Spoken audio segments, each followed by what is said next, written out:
हाय दोस्तों, आज के इस वीडियो में हम बात करने वाले हैं आरजीपीवी यूनिवर्सिटी भोपाल के बारे में। दोस्तों, जैसा कि आप सभी जानते हो कि हाल ही में आरजीपीवी ने बी फार्मा के सभी सेमेस्टर के रिजल्ट जारी किए हैं, जिसमें 40% स्टूडेंट ही पास हुए हैं, बाकी के 60% स्टूडेंट फेल हो गए हैं। इसमें कुछ स्टूडेंट इसका जिम्मेदार आरजीपीवी यूनिवर्सिटी को मानते हैं तो कुछ कॉलेज को मानते हैं। तो आज के इस वीडियो में हम इस टॉपिक को क्लियर करने वाले हैं कि क्या इसका जिम्मेदार आरजीपीवी यूनिवर्सिटी है या आपका कॉलेज है। तो प्लीज़ इस वीडियो को बिल्कुल एंड तक देखना और बीच में बिल्कुल भी स्किप मत करना, क्योंकि मैं आपको प्रॉपर तरीके से समझाने वाला हूँ कि इसका जिम्मेदार कौन है। तो चलिए शुरुआत करते हैं आज के इस वीडियो की। इसके साथ ही मैं आपको ये भी बताऊँगा कि सेम बैक कब लगता है और कब आपके जो सब्जेक्ट बैग है वो लगता है और किस किस हिसाब से आपके जो नंबर है वो दिए जाते हैं। तो चलिए शुरुआत करते हैं आज के हमारे इस वीडियो की। सबसे पहले हमारा जो पहला टॉपिक है वो है कि आरजीपीवी यूनिवर्सिटी जिम्मेदार है या नहीं। तो सबसे पहले तो मैं आपका ये डाउट क्लियर कर दूं दोस्तों कि आरजीपीवी यूनिवर्सिटी इसके जिम्मेदार नहीं है। आरजीपीवी यूनिवर्सिटी ने किसी भी प्रकार की कोई चालाकी नहीं की है, ना ही आपके कॉलेज ने किसी प्रकार की कोई चालाकी की है। जैसा कि आप सभी जानते हो कि जो गत 2 वर्ष है उससे हमारे देश में कोरोना काल लग रहा था, जिसके कारण बहुत सारे स्टूडेंट ने अच्छे से पढ़ाई नहीं की। तो पहला कारण ये भी हो सकता है। वहीं दूसरा कारण ये भी हो सकता है कि कुछ स्टूडेंट ने पहली बार एग्ज़ाम दी। जैसे कि अगर हम 4th सेम वाले स्टूडेंट की बात करें जो कि बी फार्मा 4th सेम में थे, तो उन्होंने अपनी एग्ज़ाम पहली बार दी, यानी कि उन्होंने 3 बार ऑनलाइन एग्ज़ाम दी और चौथी बार उनकी जो एग्ज़ाम हुई है वो ऑफलाइन हुई है, जिसके कारण भी कुछ स्टूडेंट को जो लिखने का तरीका है वो सही से प्रॉपर पता नहीं था, जिसके कारण भी उनको बैक लग गई है। तीसरा कारण ये है दोस्तों कि तीसरा कारण में जो सबसे महत्वपूर्ण बात है वो ये है कि आप क्वेश्चंस लिखने में गड़बड़ी कर देते हो। जैसे कि ABC माध्यम से आपको क्वेश्चंस दिए हुए हैं तो आप पहला क्वेश्चन का आंसर लिखते हो, लेकिन वहाँ पे आप गलती से दूसरा क्वेश्चन डाल देते हो। ऐसा बहुत सारे स्टूडेंट के साथ में हुआ है। तो चौथा कारण की अगर हम बात करें तो चौथे कारण में अगर हम देखें तो कुछ स्टूडेंट ऐसा करते हैं कि उनको कुछ क्वेश्चंस आते हैं, कुछ नहीं आते और कुछ वो मन से लिख देते हैं। पहला क्वेश्चंस आपको आता है लेकिन बाकी के क्वेश्चंस नहीं आते, फिर भी आप कुछ ना कुछ लिख के आ जाते हैं और सोचते हैं कि हम पास हो जाएंगे। तो ऐसे का जो पास होना है वो बहुत ज़्यादा मुश्किल होता है। लेकिन हाँ, अगर आपका कॉलेज आपकी मदद करता है तो शायद आप पास हो सकते हैं। दोस्तों, सबसे पहले तो मैं आपको बता दूं कि 75 नंबर का पेपर जो होता है वो आरजीपीवी यानी यूनिवर्सिटी के द्वारा लिया जाता है।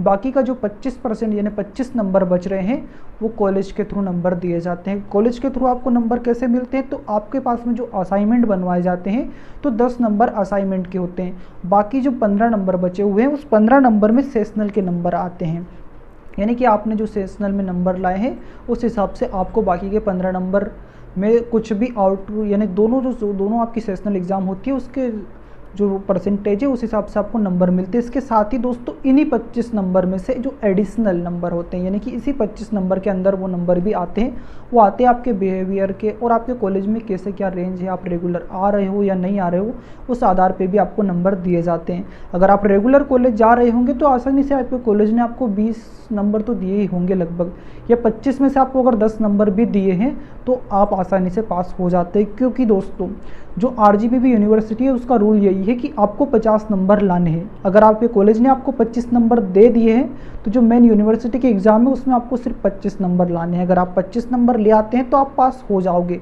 लेकिन अगर हम वही बात करें कि आपके कॉलेज ने आपको बिल्कुल 0 नंबर दिया है तो आपको टोटली पूरे 50 नंबर लाने होंगे। अगर आप 49 नंबर भी लाते हैं तो आप फेल हो जाओगे। वैसे हाँ दोस्तों, अगर आप मान लो किसी एक सब्जेक्ट में 2 नंबर से कम आ भी गए हैं, आपके किसी एक सब्जेक्ट में, मान लो जैसे कि हम बात करते हैं 4th सेम को ही ले लेते हैं, तो 4th सेम की जैसे कि हम बात करते हैं ऑर्गेनिक केमिस्ट्री को ले लेते हैं। ऑर्गेनिक केमिस्ट्री में आपके 48 नंबर आए हैं तो आपको 2 नंबर की ग्रेस मिल जाएगी और आपको पास कर दिया जाएगा अगर आप किसी और सब्जेक्ट में फेल नहीं हो तो। लेकिन अगर आप 2 सब्जेक्ट में फेल हो तो फिर आपको ये सुविधा नहीं मिलती है।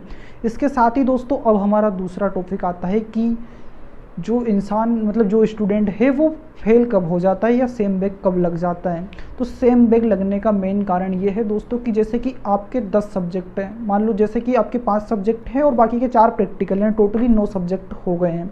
अब 9 सब्जेक्ट में ही आप फेल हो तब भी आपको सेम बैक नहीं लगेगा।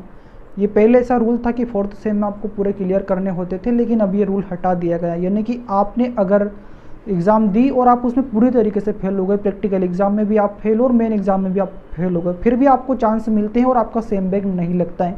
लेकिन अगर आप जैसे कि 4th सेम में आपके 5 सब्जेक्ट में बैक लग गई थी, फिर आप नेक्स्ट ईयर यानी कि 5th सेम में गए और 5th सेम में भी आपको 5 सब्जेक्ट में बैक लग गई, और जो 4th सेम में आपको जो इस 5 सब्जेक्ट में बैक लगी थी वो भी आप प्रॉपर तरीके से निकाल नहीं सकी, यानी टोटली 10 सब्जेक्ट आपके इकट्ठे हो गए। अगर ऐसा आपके साथ हो जाता है और 10 सब्जेक्ट आपके साथ इकट्ठे हो जाते हैं, उसके बाद सिर्फ आपको एक चांस मिलता है उन 10 सब्जेक्ट को पास करने का। अगर आप उन 10 सब्जेक्ट में से किसी 2 सब्जेक्ट को भी पास कर लेते तो आपका सेम बैक नहीं लगता है। लेकिन अगर आपने 10 में से 10 ही सब्जेक्ट में वापस आप फेल हो गए तो फिर आपका सेम बैक लग जाता है। इसके साथ ही दोस्तों बी फार्मा 4 ईयर की होती है, तो उसमें भी एक रूल बनाया गया है कि आपको 7 साल के अंदर आपकी जो बी फार्मा उसे कंप्लीट करना होगा। यानी कि अगर आप 7 साल के बाद तक भी बी फार्मा कर रहे हो तो फिर आपको बी फार्मा की डिग्री नहीं मिलती है, क्योंकि दोस्तों बी फार्मा का ये रूल है कि उसे 7 साल में कंप्लीट करना होती है। आपकी अगर सेम बैक भी लग रही है फिर भी आपके पास में 3 साल का एक्स्ट्रा टाइम होता है, तो उस 3 साल में आपको आपकी जो भी आपने एग्ज़ाम नहीं दिए या फिर जिस एग्ज़ाम में आप फेल हो गए हो उसे क्लियर करना होता है। अगर आप क्लियर कर लेते हो तभी आपको डिग्री दी जाती है।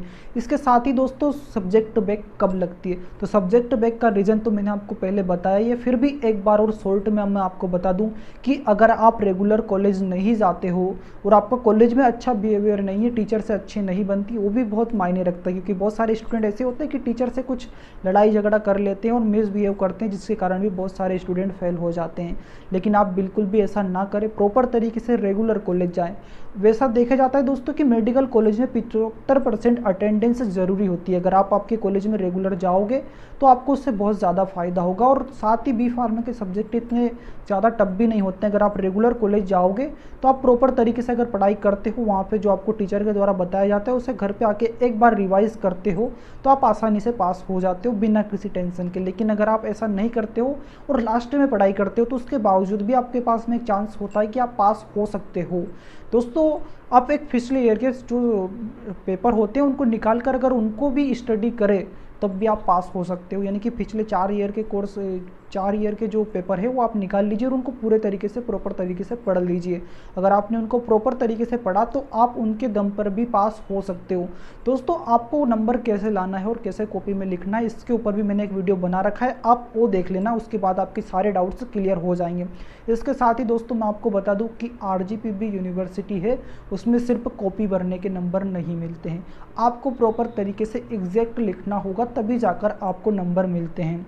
और दोस्तों बहुत सारे स्टूडेंट ऐसा भी बोल रहे हैं कि RGPV यूनिवर्सिटी ने इस बार कुछ गड़बड़ की है, उसने सिर्फ 40% बच्चों को ही पास किया है। तो ऐसा कुछ भी नहीं है। मैं अपने कॉलेज की अगर बात करूं तो मेरे कॉलेज में भी लगभग 60% स्टूडेंट फेल हुए हैं, लेकिन वो वही स्टूडेंट फेल हुए हैं जिन्होंने अच्छे से पढ़ाई नहीं की थी। जिस स्टूडेंट ने प्रॉपर तरीके से पढ़ाई की थी वो पास हो गए। कुछ स्टूडेंट ऐसे भी जिन्होंने प्रॉपर तरीके से पढ़ाई की थी लेकिन उन्होंने कुछ गलतियाँ कर दी, जैसे कि उन्होंने कॉपी में कम पेज लिख दिए, तो कम पेज लिखने से भी नंबर कम मिलते हैं। जाहिर सी बात है कि आपने कम पेज भरे हैं तो नंबर तो आपको कम मिलेंगे। या फिर कुछ स्टूडेंट ऐसे भी थे कि जो प्रॉपर तरीके से रेगुलर कॉलेज नहीं आते थे, तो जिसके कारण उनको कॉलेज ने प्रॉपर नंबर नहीं दिए, जिसके कारण भी वो फेल हो गए। कुछ स्टूडेंट बोलते हैं कि हम प्रैक्टिकल में भी फेल हो गए, तो प्रैक्टिकल में फेल होने का कारण ये कि आपने अगर प्रैक्टिकल अटेंड नहीं किया तब भी आप फेल हो जाते हो।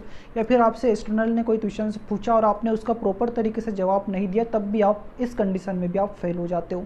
इसके साथ ही दोस्तों आपके कुछ और डाउट्स भी अगर हैं तो आप कमेंट बॉक्स के माध्यम से मुझसे पूछ सकते हैं, मैं कोशिश करूंगा आपके उन सारे सवालों के जवाब देने की। ओके दोस्तों, मिलते हैं अगले वीडियो में, तब तक के लिए हमारे इस चैनल को सब्सक्राइब कर दें। ओके दोस्तों, जय हिंद।